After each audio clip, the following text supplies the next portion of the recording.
Welcome back, I am John P. Today we're going to be talking about the recently announced Patek Philippe Nautilus watch. This is going to be somewhat of a replacement for the really the iconic Patek Philippe Nautilus 5711. This is going to be a new version of the watch, though it's not going to be in steel, and I'll share with you the metal that it is going to be in, as well as what the watch is about, the specs, why maybe some watch collectors are a little bit disappointed, but also my thoughts on why we should perhaps look at this new Patek Philippe Nautilus watch from kind of a different perspective in terms of really managing our expectations, I believe, as a watch collector. We'll touch on that a little bit, mostly the specs and what the watch is about. But before we do that, guys, please do not forget to check out delraywatch.com, where we buy, sell, and trade watches. As well, you can find me on Instagram, The Real John P., and TikTok, The Real John P., where I share a little bit more candid videos because short form content, and that platform seems to allow it. So check that out, TikTok, The Real John P. So just actually today at the beginning of the day before I shot this video, Patek Philippe announced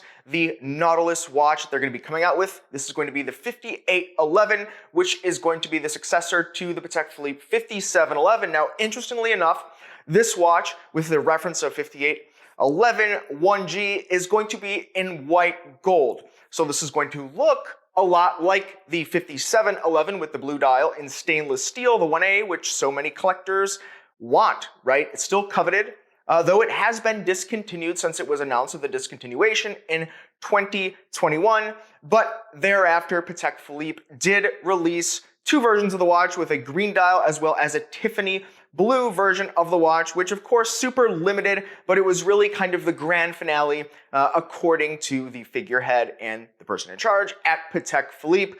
I did many videos about this in the past, but taking us into today, Patek Philippe did unveil this gorgeous blue dial with the blue gradient 5811 in white gold. Now, interestingly enough, they are updating the case size from what was a 40 millimeter case size into a 41 millimeter case size. So we're getting one extra millimeter of Patek Philippe Nautilus. Many of you are very excited about this who do think that size does matter. Now, not only are they giving you an extra 1 millimeter of case size, they are also actually, in all seriousness here, they're going to be updating the bracelet, which was kind of a common critique among diehard watch collectors that the bracelet was very lackluster in the 5711 1A, not only with the clasp, but also just the bracelet feel in general, maybe a little bit thin, kind of light. These are common critiques. I don't mind it because it's a little vintage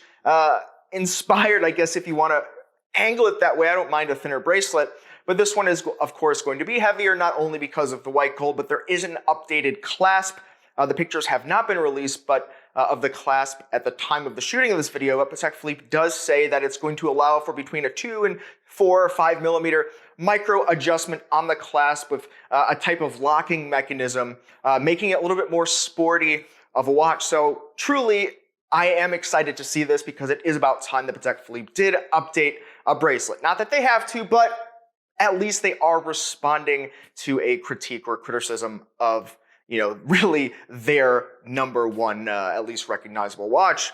Now, rolling on, they are updating the blue dial as well. This is not going to be your standard, more flat blue dial that was on the 5711 1A. This is going to have more of a gradient dial to it, not quite taking us to the levels of you'd see from something like a Grand Seiko or an H. Moser in terms of a gradient dial, though certainly less flat and less monotone than you saw with the 5711, and that was something that a lot of watch collectors also would occasionally comment on. So that's very exciting to see that kind of modernization on the dial. That's very cool, in my opinion. Now, the watch is still going to feature the Patek 26330 SC movement, which they used previously in the 5711, and the movement is running at 4 Hertz with a Gyromax balance and a Spiromax balance spring, which is made out of the Silnavar, which is kind of the silicon-like material that is supposed to make the movement and the timekeeping a lot more resilient and resistant to magnetic forces, right? So it's,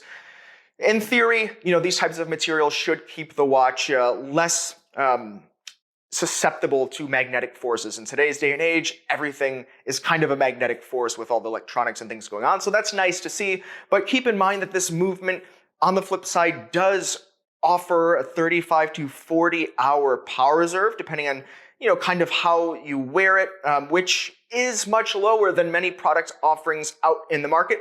But this is probably going to be a watch that you're going to wear every day, especially if you get on a quote unquote wait list and you do get one of these in your collection. Like, you're probably going to want to wear it, and I can't imagine you taking the watch off your wrist for more than 40 hours, right? Maybe, maybe not, but it's a sufficient power reserve rating. Now, this watch is going to be clocking in at a much higher price point retail than what you saw in a stainless steel 5711. This is going to be a retail price of about $70,000 US, or the equivalent, depending on the market that the watch is being sold in, which is, of course, significantly higher than the last retail price of the blue dial 5711 1A, which was about $30,000 US, and the green dial, not that you could buy it off the shelf, but about $34 and some change thousand.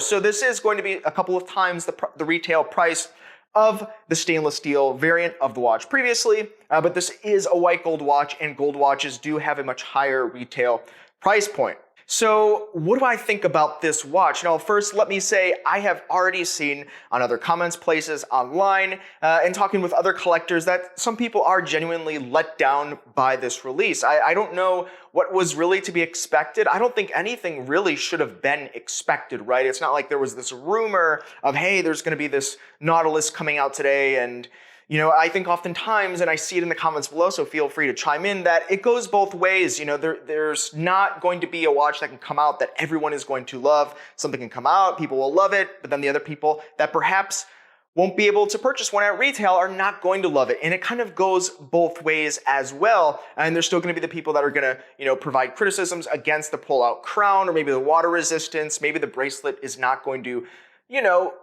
really drive it home for the diehard collectors that are used to wearing, an Omega Seamaster bracelet that's really made to be worn to the depths of the ocean. So we're going to have those types of criticisms. Now, one criticism that I think is fair, even though this watch is obviously going to be a very high-end, sophisticated watch, it's probably going to sit very beautifully on the wrist. It's going to be very high-end. It's Patek Philippe. Let's not forget about it. Holy Trinity watch. So we cannot take away from that.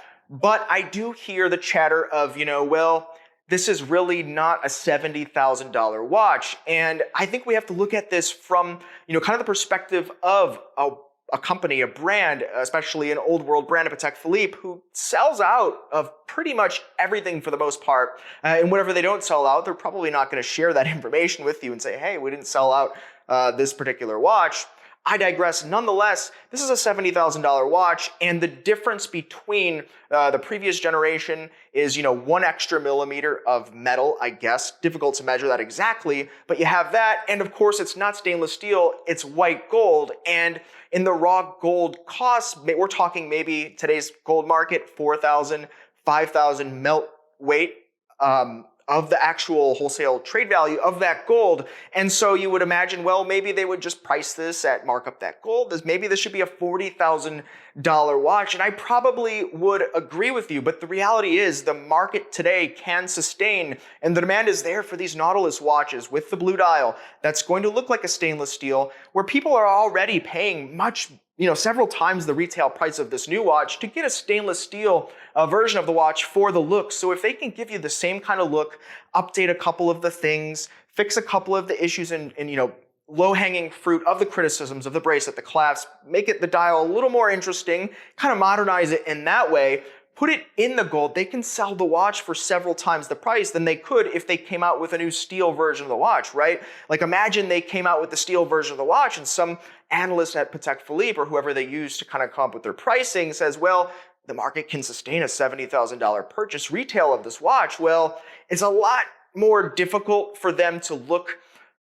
favorable as a brand by, more than doubling the retail price of the exact same watch. So if it's in gold, it's just a different watch, and we can't really, expect to be comparing a gold watch against a stainless watch, right? And that's something that the watch industry does all the time, and really can't blame them, right? It's even more luxurious in theory, by using, the quote unquote precious metals. It's kind of in the definition of the name. So I get it. It makes a lot of sense. I think this watch is going to sell out anyway. Every single watch that they're going to make is going to be accounted for, more than accounted for. The wait lists are still going to be there, probably sell at several times the retail price point out in the market because it's Patek Philippe, it's Nautilus, people love it.